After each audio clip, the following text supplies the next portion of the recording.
کہ دور حاضر میں مسلمان بھی دین سے بہت دور ہو گئے، دین سے غفلت کرنے لگے،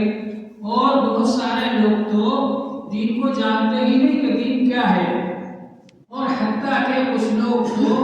دین سے اس قدر زیادہ دور ہو گئے کہ ان کے مزاج میں دین بیزاری آ گئی، دین سے بیزاری ظاہر کرنے لگے۔ تو یہ حال ہو گیا ہم لوگوں کا۔ یہ دین کی غفلت، دین سے غفلت اور دین سے دوری، اس کو ختم کرنے کے لیے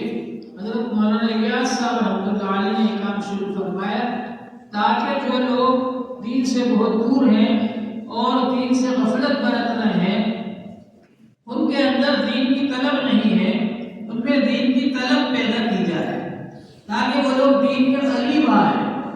حضرت مولانا الیاس صاحب رحمۃ اللہ علیہ فرماتے تھے، ہم نے یہ کام اس لیے شروع کیا ہے تاکہ مدرسوں کو پڑھنے والے بچے زیادہ ملیں اور خانقاہوں کو مریدین زیادہ ملیں، ذکر کرنے والے۔ ظاہر ہے آدمی کے دل میں جب دین کی طلب ہوگی تو وہ مدرسے میں بھی آئے گا، وہ خانقاہ میں بھی جائے گا، وہ اللہ والوں سے بھی ملے گا، وہ علماء کرام سے بھی ملے گا، تو دین کی طلب ہمارے اندر پیدا ہو جائے۔ اس مقصد کے لیے حضرت مولانا الیاس صاحب رحمۃ اللہ علیہ نے یہ کام شروع فرمایا، اور اس لیے شروع فرمایا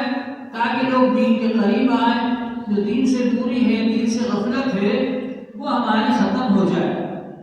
تو ہماری یہ کوشش ہونا چاہیے کہ جو لوگ دین سے دور ہیں ہم ان کو قریب بلا کر کے لائیں۔ افسوس کی بات یہ ہے کہ مسلمان دین سے اتنا دور ہو گیا کہ اذان سن کر مسجد میں نہیں آتا، مسلمانوں کو بلانے کے لیے جانا پڑتا ہے کہ آ جاؤ مسجد میں اذان ہو گئی۔ ہم لوگ تو اس لیے پیدا ہوئے تھے کہ ہم دوسروں کو بلا کر اپنی مسجد میں لاتے اور ان سے کہتے آؤ ہماری نماز دیکھو، آؤ ہمارا قرآن پاک پڑھو، سنو، سمجھو۔ ہم لوگ اس لیے پیدا ہوئے تھے، لیکن افسوس کی بات یہ ہے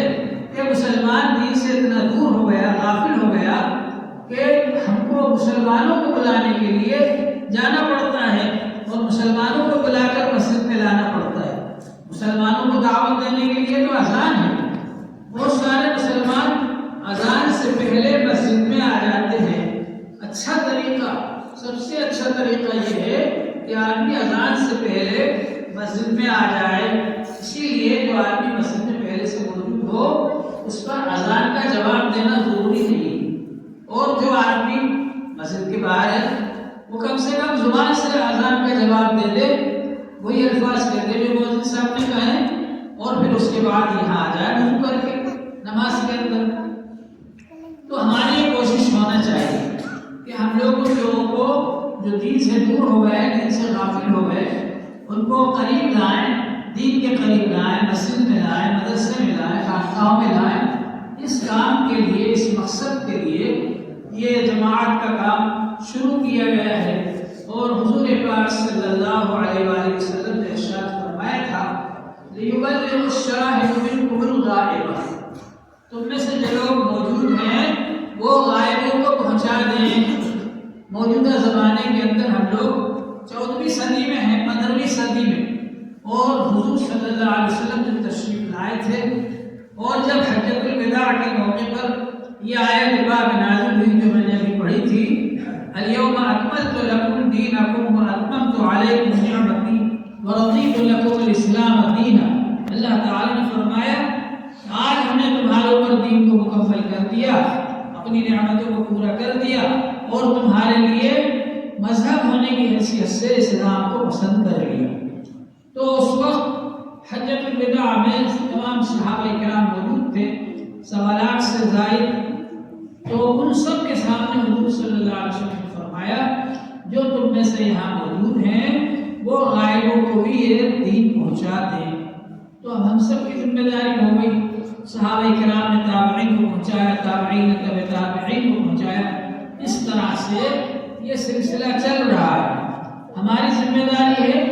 کہ ہماری آئندہ نسلیں دین پر قائم رہیں، اس کی ہم کوشش کریں، اور مجتمع کے لوگ ہیں جو دین سے غفلت کرتے ہیں، دین سے دور ہیں،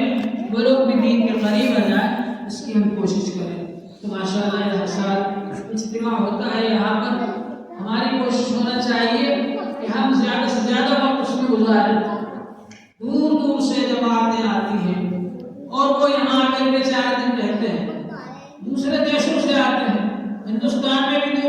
بات ہے، ہم لوگ بھوپال کے رہنے والے ہیں، ہماری ذمہ داری ہے کہ ہم بھوپال میں جب رہ رہے ہیں تو وہاں اجتماع گاہ میں جائیں، ان مہمانوں کی خدمت کریں جو ہمارے مہمان آئے ہیں، اور وہاں جو دین کی باتیں ہو رہی تو سنیں اور اس پر عمل کریں۔ یہ ہماری خوش قسمتی ہے کہ ہمارے شہر میں ہمارے گھر کے قریب اجتماع ہوتا ہے۔ بہت سارے لوگ ایسے ہیں جو کہ اپنے گھروں پر پڑے رہتے ہیں، سوتے رہتے ہیں، کھاتے پیتے رہتے ہیں اور گپ شپ کرتے رہتے ہیں، اور ان کو یہ توفیق نہیں ہوتی کہ وہ اجتماع گاہ میں جائیں۔ یہ بڑے افسوس کی بات ہے، چراغ تلے اندھیرا والا مسئلہ ہے کہ آدمی یہاں رہتے ہوئے محروم رہ جائے۔ اس لیے کوشش ہونا چاہیے کہ جتنا زیادہ سے زیادہ ہو سکے وقت وہاں پر گزاریں، اور سب سے اچھا تو یہ ہے کہ 4 دن وہیں پر قیام کریں تاکہ کوئی بیان ہمارا چھوٹنے نہ پائے اور ہم اچھی طرح سے بیان سنیں اور دینی معلومات حاصل کریں۔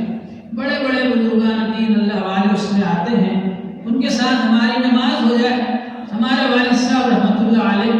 جب یہاں تشریف لاتے تھے بھوپال، تعلیم مساجد میں اجتماع ہوتا تھا تو کوئی نماز وہاں کی نہیں چھوڑتے تھے، وہ فرماتے تھے اتنی بڑی جماعت مجھے کہاں ملے گی؟ حدیث شریف میں آتا ہے جتنے لوگ جماعت میں شریک ہیں ان سب کے برابر ثواب ملے گا۔ تو فرماتے تھے اتنی بڑی جماعت مجھے کہاں ملے گی؟ ہر نماز وہیں جا کر پڑھتے تھے اجتماع میں۔ تو ہمارے اندر یہ جذبہ ہونا چاہیے کہ ہم جماعت کی نماز میں وہاں جا کر شامل ہو جائیں، وہاں کا کوئی بیان ہمارا نہ چھوٹنے پائے، اور اس کی کوشش ہو کہ دین کی جو باتیں نکالی جائیں اس پر عمل کیا جائے، اور دین سے جوڑنے والی یہ تینوں لائنیں ہیں، ان تینوں لائنوں سے ہم جوڑ رکھیں۔ دینی مدارس سے بھی جوڑ رکھیں، دینی مدارس کا بھی تعاون کریں، خدمت کریں، اپنے بچوں کو دینی مدارس میں داخل کریں تاکہ ہمارے بچے بچپن سے ہی دین سیکھنے والے بن جائیں، اور جماعت میں بھی ہم اپنا وقت لگائیں تاکہ ہم لوگ اپنے بچپن میں دین نہیں سیکھ سکے تو کم از کم اب کچھ دین سیکھ جائیں اور اس پر عمل کرنے والے بن جائیں، اور بزرگوں سے تعلق رکھیں تاکہ ہم بزرگوں سے بیعت ہو جائیں، مرید ہو جائیں، اللہ کا ذکر کریں تو اس کے ذریعے ہمارے اندر دین آئے گا اور اس کے اندر ہمارے اندر روحانی طاقت آئے گی۔ موجودہ زمانے کے اندر بہت کمی ہے اس بات کی، ہمارے اندر اخلاص نہیں ہے، اللہ سے تعلق جڑا ہوا نہیں ہے، ذکر نہیں کرتے، اس کی وجہ سے ہمارے اندر بہت ساری روحانی بیماریاں پائی جاتی ہیں، اور اس کی وجہ سے اللہ کی مدد نہیں آ رہی۔ پوری قوم پر جو مصیبتیں آ رہی ہیں، پریشانیاں آ رہی ہیں، اس کی وجہ یہ ہے کہ ہم میں سے اکثر لوگوں کا تعلق اللہ تعالیٰ سے جڑا ہوا نہیں ہے، دین سے دور ہیں، اللہ سے غافل ہیں، اللہ کا ذکر نہیں کرتے، رسول پاک صلی اللہ علیہ وآلہ وسلم کی سنتوں کے مطابق عمل نہیں کرتے۔ اس لیے پوری امت کے اوپر جگہ جگہ مصیبتیں پریشانیاں آ رہی ہیں، ہمارے برے اعمال کی وجہ سے۔ ہماری کوشش ہونا چاہیے کہ ہم اللہ سے توبہ کریں، استغفار کریں، اپنے اعمال کو سدھاریں، اللہ سے تعلق جوڑیں، بزرگوں سے تعلق قائم کریں، ذکر سیکھیں، اور اسی طرح سے